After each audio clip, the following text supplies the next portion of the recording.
குருவே சரணம். இப்பிரபஞ்சத்திற்கும் எனதருமை குருநாதருக்கும் என் இனிய அன்பு வணக்கங்களும் நன்றிகளும். இப்போ நம்ம மாசி மாத பலன்கள் சொல்லிட்டு பார்ப்போம். மாசி மாதத்து சிறப்பு என்னன்னு சொல்லிட்டு பார்ப்போம். மாசி அப்படின்னு சொல்லும் போது இது ஒரு ஆன்மீக மாதம் அப்படின்னு சொல்லலாம். ஏன்னா இதில் சிவபெருமானும் வந்துடுவார், நிறைய விசேஷங்கள் வந்துடும், பெருமாளும் வந்துடுவார், சிவபெருமாள் ரெண்டு பேரும் வந்துட்டாங்க. ஸோ முருகரும் இதில் இருப்பார். ஸோ எல்லாருமே பார்த்திங்கன்னா இதை தை மாதத்தின் ஒரு அடுத்த நிலைன்னு சொல்லலாம். தை மாதத்தில் ஒரு தொடர்ச்சியாக விஷயங்கள் எல்லாமே இதில் கண்டினியூ நடந்துகிட்ருக்கும் மாசி மாதத்தில். சரிங்க, ஸ்டார்டிங் என்ன வரும், நிறைய விஷயங்கள் இருக்குது, என்னென்னலாம் இருக்குது. இப்போ எப்படி தை மாதத்தில் பௌர்ணமி தைப்பூசம் சொல்லிட்டு இருந்தோமோ அது மாசியில் வர பௌர்ணமி, மாசி மாதத்தில் வருகின்ற பௌர்ணமியில் மக நட்சத்திரம் வரும். அந்த மக நட்சத்திரம் மாசி மகம் சொல்லுவாங்க. மாசி மகத்தில் புனித நீராடல்கள் இருக்கும் அப்படின்னு சொல்லுவோம். புனிதலை இப்போது நிறைய திருத்தலங்கள்லாம் இருக்குது. சரிங்களா, திருத்தலங்களில் எங்கெல்லாம் தெப்பக்குளங்கள் இருக்கோ அங்கெல்லாம் மாசி மகம், அங்கெல்லாம் புனித நீராடுவாங்க. கடற்கரையில், சரிங்களா, ஆற்றங்கரையிலலாம் நீராடுவாங்க. ஏன் அப்படின்னு பார்த்தீங்கன்னா இந்த மாசி மகம்னு போட சொல்லும் பொழுது இந்த திருப்பார்கடல்லே பார்த்தீங்கன்னா அமிர்தம் சுரந்த தினம் அப்படின்ற மாதிரி சொல்லுவாங்க. அப்போது எல்லா விதமான நீர்நிலைகளிலும் இந்த அமிர்தம் இருக்கும், அந்த ஒரு ஆற்றல் இருக்கும்னு சொல்லுவாங்க. இந்த காலத்தில் அமிர்தம் கிடைக்குமா அப்படின்னு கேட்டிங்கன்னா பரம்பொருளை அடையும் பொழுது தான் கிடைக்கும். ஸோ அப்போ என்ன ஆகும்னா அந்த ஆற்றல், அந்த சக்தி வந்து இந்த நீருக்குள்ள அந்த தினத்தில், முக்கியமாக அந்த பௌர்ணமி தினத்தில், மக நட்சத்திர தினத்தில் பரிபூர்ணமாக இருக்குன்னு சொல்லலாம். அப்போ என்ன ஆகுது, அந்த தீர்த்தங்கள்லாம் போய் நம்ம நீராடும் பொழுது உடலில் இருக்க பிணிகள், செய்த கர்மங்கள் அனைத்துமே போகிறதுக்கான ஒரு அரிய வாய்ப்பு நம்மளுக்கு இந்த மாதத்தில் காத்துட்ருக்குன்னு சொல்லலாம். சரிங்க, அப்போ இது மட்டும் தானே அப்படின்னு பார்த்தீங்கன்னா இதில் மாசி மகம், அந்த பௌர்ணமி மாசி மகம் அந்த தினத்தில் தான் நம்ம பெருமாள் மகாவிஷ்ணு என்ன பண்ணுறாரு, வராகி அவதாரம் எடுக்கிறார்.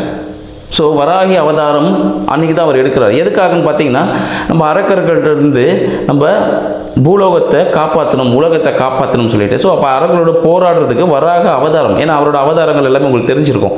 அந்த அவதாரங்களை எடுத்து அசுரர்களை அழித்து அந்த உலகத்தை காத்துட்டுவார். அதனால தான் வராகி அந்த முகம் இருக்கும்போது மேலே வந்து உலக உருண்டை இருக்கும். ஸோ உலகத்தை காப்பாற்றிட்டு எடுத்துகிட்டு வந்தார் அப்படின்ற ஒரு வரலாறும் இருக்குது நம்ம புராணத்தில். மாசி மாதத்தில் பார்த்தீங்கன்னா இந்த பஞ்சமி திதி வருது பாருங்கள். பஞ்சமி திதியில் நம்ம சரஸ்வதிக்கு நல்ல வாசனையான மலர்களை கொண்டு அப்படியே அர்ச்சனை செஞ்சுட்டு நீங்கள் எந்த கலையாக இருந்தாலும் சரிங்க, எந்த ஒரு கலையாக இருந்தாலும் இந்த மாதத்தில் நீங்கள் கற்றுக்க ஆரம்பிச்சிங்கன்னா அது ஒரு பெரிய லெவலில் போய் நிற்கும்.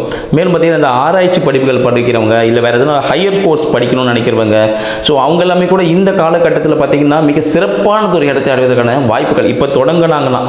இதுக்கப்புறம் தொடங்கி இருக்கிறாங்க அந்த விஷயங்கள் இப்போ தொடங்குறது எல்லாமே சக்ஸஸ் கொடுக்கும்னு சொல்லலாம்.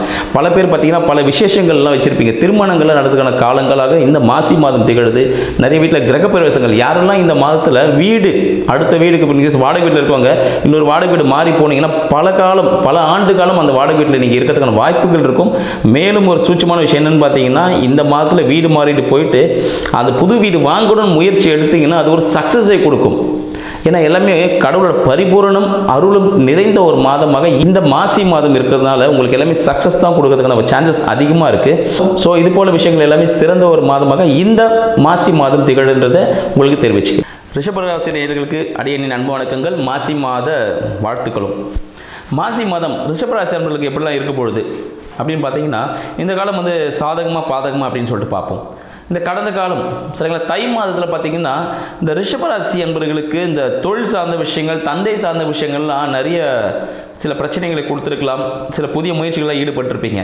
சரிங்க, ஸோ இந்த மாசி மாதத்தில் உங்களுக்கு எப்படி இருக்க போது பார்த்தீங்கன்னா யாரெல்லாம் புதிதாக தொழில் தொடங்கணும்னு ஆசைப்பட்ட இளைஞர்களுக்கும் குடும்பஸ்தர்களுக்கும் ஒரு நல்ல விஷயம் இந்த மாசி மாதம் காத்துட்ருக்குன்னு சொல்லலாம். என்னங்க அப்படி விஷயங்கள் பார்த்தீங்கன்னா இந்த மாசியில் இதுக்கு முன்னாடி நீங்கள் தொடங்கலாம்னு நினச்சிருப்பீங்களா, சில தொழில்கள் பண்ணலாம், ஓன் பிஸ்னஸ் பண்ணலாம் அப்படின்னு இருந்திருப்பீங்க. இந்த தொழிலில் பார்த்திங்கன்னா சிறிய அழுத்தங்கள்லாம் ஏற்பட்டிருக்கும். ஸோ அந்த விஷயங்கள் எல்லாமே களைஞ்சி இந்த மாசி மாதம் உங்களுக்கு ஒரு அமிர்தத்தை தரப்போகுதுன்னு சொல்லலாம். ஏன்னா ஃபுல்லாகவே வேலைன்னு தான் இருக்க போகிறீங்க. யாரெல்லாம் இதற்கு வேலை இல்லாமல் இருந்தீங்களோ நீங்கள் எல்லாமே வேலைன்னு ஓடக்கூடிய ஒரு காலகட்டமாக. அப்போ ஒரு ப்ரெஷராக இருக்குமான்னு கேட்டிங்கன்னா கண்டிப்பாக ஒரு ப்ரெஷர் இருக்கும். அப்போ ப்ரெஷர் மட்டும்தான் இருக்குமா, அப்போ வருமானம் கேட்டால் வருமானம் கண்டிப்பாக வரக்கூடிய ஒரு மாதமாக இந்த மாசி மாதம் ரிஷபராசி நண்பர்களுக்கு இருக்குன்னு சொல்லலாம். உங்களோட கம்யூனிகேஷன், உங்கள் குடும்ப சப்போர்ட்டும் உங்களுக்கு நிறைய பேர் இருக்கும். உங்கள் குழந்தைகள் சார்ந்த விஷயங்கள் உங்களுக்கு அனுகூலமாக இருக்கும். குழந்தைகள் சார்ந்த விஷயத்தில் ஒரு விதமான அழுத்தத்தை நீங்கள் சந்திக்க போகிறீங்கன்னு சொல்லலாம். ரிஷபராசி அன்பர்களுக்கு அவங்களோட உடல்நிலையில் கொஞ்சம் கவனம் தேவை. குழந்தைகளுக்கு பார்த்தீங்கன்னா இந்த வயிறு சம்பந்தப்பட்ட பிரச்சனைகள், உடல்நிலை பிரச்சனைகள் வருவதற்கான வாய்ப்புகள் உண்டு. இந்த வெப்பம் சம்பந்தப்பட்டது, இந்த ஸ்கின்ஸ் ரிலேட்டடான விஷயங்கள்லாம் சான்சஸ் உண்டு. அதனால் பார்த்தீங்கன்னா அதுக்கான மருத்துவரை கண்டிப்பாக அணுகி அதுக்கான முயற்சிகள் எடுக்கும்பொழுது அது உங்களுக்கு சக்ஸஸ் கொடுக்கும் அப்படின்னு சொல்லலாம். முக்கியமாக பார்த்தீங்கன்னா நீங்கள் ஆயுர்வேதம் எடுத்தீங்கன்னா அது உங்களுக்கு ஈஸியான பலனை கொடுத்துரும் அப்படின்னு சொல்லலாம். ஏன்னா இந்த காலகட்டம் ஆயுர்வேதம் மிக சிறப்பாக இருக்கிறதான வாய்ப்புகள் அதிகமாக இருக்குது. ஸோ ரிஷபராசி அன்பர்கள் இதை பயன்படுத்திக்கிங்க. ஸோ யாரெல்லாம் குழந்தைகள் இல்லை அப்படின்னு கவலைப்பட்டு இருக்கீங்களா, உங்களுக்கு எல்லாமே இந்த மாதம் ஒரு அழுத்தத்தோடு இருக்கும். ஏன்னா பார்த்தீங்கன்னா குழந்தை இல்லைன்னு சொல்லிட்டு பல பேர் பல விதமாக பேசக்கூடிய காலகட்டம். ஏன்னா இந்த மாசி மாதம் நிறைய திருவிழாக்கள் நடக்க போகுது, நிறைய சுப நிகழ்ச்சிகள் நடக்க போகுது. அப்போ உங்கள் வீட்டில் நடக்காது அப்படின்னு கேட்டிங்கன்னா உங்கள் வீட்டிலையும் சுப நிகழ்ச்சிகள் ஆரம்பமாகக்கூடிய ஒரு காலகட்டமாக இந்த மாசி மாதம் திகழப்போகுது. அப்போ உங்களுக்கு ஒரு ஜாக்பாட்டான விஷயங்கள். யாருக்கெல்லாம் குழந்தை பாக்கியம் இல்லையோ அதுக்கான மருத்துவ முயற்சிகள் எல்லாம் மேற்கொள்ளும் பொழுது இந்த மாசி மாதம் குழந்தை கருத்தரிப்பதற்கான வாய்ப்புகள் உங்களுக்கு இருக்குன்ற ஒரு நல்ல விஷயமும் தெரிஞ்சுக்கலாம். சரிங்க, இப்போ திருமணமே ஆகலை அப்படின்னு நிறைய பேர் இருப்பீங்க. திருமணத்துக்காக அந்த 90 கிட்ஸ்லாம் சொல்லியிருப்பாங்க. நிறைய பேர் கேட்டுட்டு இருக்காங்க, எனக்கு கல்யாணம் ஆகலைன்னு சொல்லிட்டு. ஸோ அந்த 90 கிட்ஸாக இருந்தாலும் சரி, 2K கிட்ஸாக இருந்தாலும் சரி, இந்த மாசி மாதம் ரிஷபராசி அன்பர்களுக்கு திருமணம் வளர்ப்பதற்கான வாய்ப்புகள் அதிகமாக இருக்குது. நீங்கள் தொழில் செய்யக்கூடிய இடத்தில், வேலை செய்யக்கூடிய இடங்களில் உங்களுக்கு மணமகள் அமைவதற்கான வாய்ப்புகள் உண்டு. உங்களை தந்தை சார்ந்த, பூர்வீகம் சார்ந்த விஷயங்கள் இடத்துல கூட பார்த்தீங்கன்னா உங்களுக்கான வரன்கள் இருப்பதற்கான வாய்ப்புகள் இருக்குது. ஸோ நீங்கள் போயிட்டு இங்கே அங்கெல்லாம் தேடாமல் வேலை செய்கிற இடத்துல இருப்பாங்க. அப்படி இல்லைன்னு பார்த்தீங்கன்னா யாராவது அவங்க மேரேஜ் பண்ணணும்னு காத்துட்டு இருப்பாங்க. நீங்கள் கேட்கும்போது ஓகேன்னு சொல்கிறதுக்கான சான்சஸ் உண்டு. மேலும் பார்த்தீங்கன்னா உங்களோட பூர்வீகம் சார்ந்த விஷயங்கள், பூர்வீக சொந்தக்காரர்களாக இருப்பாங்க பாருங்கள், அந்த டச்சில் இருந்திருக்காது. இந்த காலகட்டத்தில் நீங்கள் அந்த பூர்வீகமே சில பேர் தெரியாமல் இருந்திருக்கும் பாருங்கள். நீங்களாம் பூர்வீகத்தை பற்றி தெரிஞ்சதுக்கான குலதெய்வம் தெரிவதற்கான வாய்ப்புகள் இந்த மாதத்தில் உங்களுக்கு காத்துட்ருக்கு.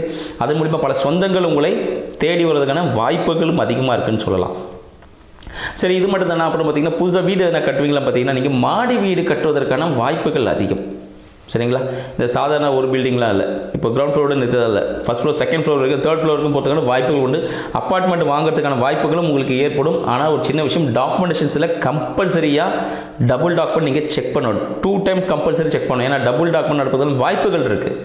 அதனால் கண்டிப்பாக நிச்சயமாக டாக்குமெண்ட்டை 1க்கு 2 பேர்கிட்ட நீங்கள் பர்சனலாக எஃபெக்ட் போட்டு செக் பண்ணிக்கிறது மிகவும் நல்லது. யாருக்கும் கேரண்டி கையெழுத்துக்கள் போட வேண்டாம். அதனால் உங்களுக்கு ஒரு விதமான அழுத்தங்கள் ஏற்படுறதுக்கான வாய்ப்புகள் அதிகமாக இருக்குது.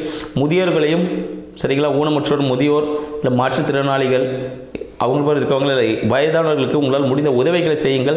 அவங்களை எக்காரணத்து கொண்டும் ஏளனமாகவும் இல்லை இப்படி நல்லா தானே இருக்கா ஐயா வாங்குறான் அப்படின்ற திங்கிங்கில் எதுவுமே வேண்டாம். அதெல்லாம் இல்லாமல் இருந்தாலே போதும். நீங்கள் வாழ்க்கையில் வெற்றி பெறுவதற்கான வாய்ப்புகளும் மிக அதிகமாக இருக்குதுன்னு சொல்லலாம். மேலும் பார்த்தீங்கன்னா உங்களோட மறைமுக வருமானங்கள் உங்களுக்கு வரதுக்கான வாய்ப்புகள். மறைமுக வருமானம் என்ன, மனைவி மூலம், கணவன் மூலம் ஒரு வருமானம். உங்களோட பார்ட்னர் இருப்பாங்க பாருங்கள், தொழில் பார்ட்னராக இருந்தாலும் சரி, பிஸ்னஸ் பார்ட்னரும் சரி, அவங்களோட குடும்பத்தின் மூலமாக ஒரு வருமானம் வரதுக்கான வாய்ப்புகள் உண்டு. இதுக்கு முன்னாடி நீங்கள் ஏதாவது ஃபிக்ஸட் டெபாசிட் போட்டு வச்சிருந்தீங்கன்னா அதில் உங்களுக்கு மிகப்பெரிய லாபங்கள் வரதுக்கான வாய்ப்புகள் உண்டு. யாருக்காவது லாட்டரி எதனா வாங்கிட்டு இருக்கீங்க அப்படின்னு போது, லாட்டரியில் ஆக்சுவலி இப்போ இந்த அளவுக்கு இல்லை, பட் நீங்கள் எதாவது எஃபெக்ட் போட்டிருப்பீங்க. ஸோ அதுக்கான விஷயங்கள்லாம் இப்போ கிடைக்குமா, ரொம்ப நாளாகவே தடைப்பட்டிருக்கும், பல விஷயங்கள் உங்களுக்கு கையில் கிடைக்காம இருந்திருக்கும். அந்த விஷயங்கள்லாம் இந்த மாதத்தில் உங்களுக்கு கிடைப்பதற்கான வாய்ப்புகள் அதிகமாக இருக்குது. அதனால் மறக்காமல் ரிஷபராசி அன்பர்கள் இந்த மாசி மாதத்தில் அம்மனுக்கு குங்கும அபிஷேகம் செய்து, சரிங்களா, எந்த அம்மனுக்கு, பார்வதி தேவி, சரிங்களா, ஸோ அவங்களுக்கு குங்கும அபிஷேகம் செய்து திங்கட்கிழமைகளில் செய்கிறது மிகவும் சிறப்பான ஒரு விஷயமாக இருக்கும். குங்கும அபிஷேகம் செய்வதும் தில ஹோமம் கூட சொல்லுவாங்க அந்த விஷயத்தை. ஸோ இந்த விஷயங்கள் செய்கிறதுனால உங்களுக்கு அனைத்து விதமும் சகலமும் உங்களுக்கு கையில் கிடைக்கக்கூடிய, வசியமாகக்கூடிய ஒரு காலமாக இந்த மாசி மாதம் திகழப்பொழுது. வாழ்த்துக்கள் அன்பர்களே, நன்றி.